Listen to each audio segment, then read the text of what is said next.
హైదరాబాద్ నగరంలో మే మాసంలో miss world పోటీలు నిర్వహించబోతున్నారు. ఈ పోటీల కారణంగా హైదరాబాద్ నగరం ప్రపంచవ్యాప్తంగా ప్రాచుర్యం పొందబోతోందని, అందుకోసం సుమారు 200 కోట్ల రూపాయలకు పైగా ఖర్చు పెట్టడానికి తెలంగాణ ప్రభుత్వం సిద్ధమైంది.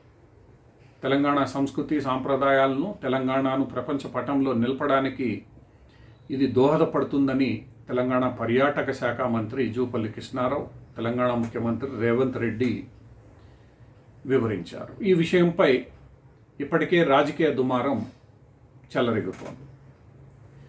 ప్రధానంగా రాష్ట్రంలో ప్రతిపక్ష పార్టీ అయిన బీఆర్ఎస్ గతంలో ఇలా హైదరాబాద్ నగరాన్ని ప్రపంచ పటంలో నిలపడానికి, ఎలక్ట్రిక్ వెహికల్స్ను ఆకర్షించడానికి చేసిన ఈ రేస్ కార్యక్రమాన్ని తెలంగాణ ప్రభుత్వం, అంటే ప్రస్తుత కాంగ్రెస్ ప్రభుత్వం తీవ్రంగా తప్పుపట్టింది. దాని మీద కేసులు నమోదు చేసింది. ఇంతవరకు ఎంత అవినీతి జరిగిందనే విషయాన్ని తెలంగాణ ప్రభుత్వం తేల్చలేకపోయింది. ఎందుకంటే 45 కోట్లు తిన్నారని ఆరోపణలు చేస్తున్న తెలంగాణ ప్రభుత్వం ఆ 45 కోట్లు ఎవరి జోబులోకి వెళ్ళాయో చెప్పలేకపోయింది. ఇక్కడ అంతా అంశం 45 కోట్లు ఎవరి జోబులోకి వెళ్ళలేదు, అది ప్రభుత్వం వద్దనే ఉన్నాయి. కానీ చివరికి ప్రభుత్వం తేల్చింది ఏంటంటే, ప్రొసీజరల్ ల్యాబ్స్ కారణంగా అక్రమానికి పాల్పడడానికి తెర తీశారనే ఆరోపణలతో కేటీఆర్ మీద కేసు నమోదు చేశారు. ఆ రోజు ఈ రేస్ కార్యక్రమాన్ని నిర్వహించడానికి భారతదేశంలో, ఎందుకంటే ప్రపంచంలో 7-8 ప్రధాన నగరాల్లో నిర్వహించే ఈ రేస్ను భారతదేశంలో హైదరాబాద్లో నిర్వహించాలని నిర్ణయించారు. తద్వారా హైదరాబాద్కు ప్రపంచ పటంలో స్థానం కల్పించడానికి ఆ రోజు ప్రభుత్వం ఆ పని చేసింది. అందుకు కేంద్ర ప్రభుత్వం సమ్మతి కూడా ఉంది.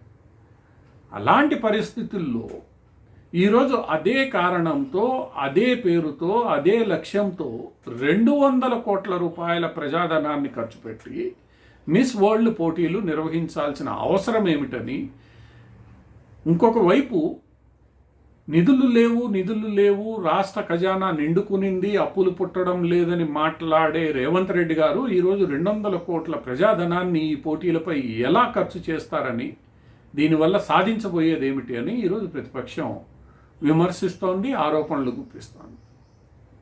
తన దాకా వస్తే కానీ తెలియదన్నట్లు ఈరోజు తెలంగాణ కాంగ్రెస్ ప్రభుత్వం తాను ఏవైతే ఆరోపణలు ఆ రోజు ఈ ఎలక్ట్రిక్ రేస్పై కార్యక్రమంపై చేశాయో అవే ఆరోపణలను ఎదుర్కోవాల్సిన పరిస్థితి.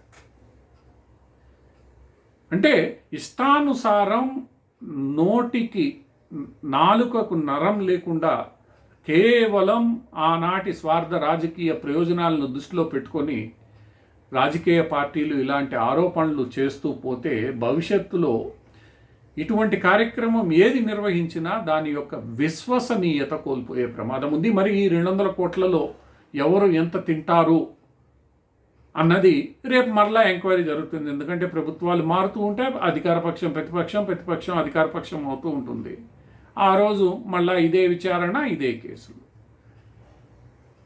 అటువంటి పరిస్థితుల్లో భవిష్యత్తులో నిర్వాహకులు హైదరాబాద్లో కార్యక్రమం చేయాలంటే భయపడే పరిస్థితి ఏర్పడే ప్రమాదం ఉంది.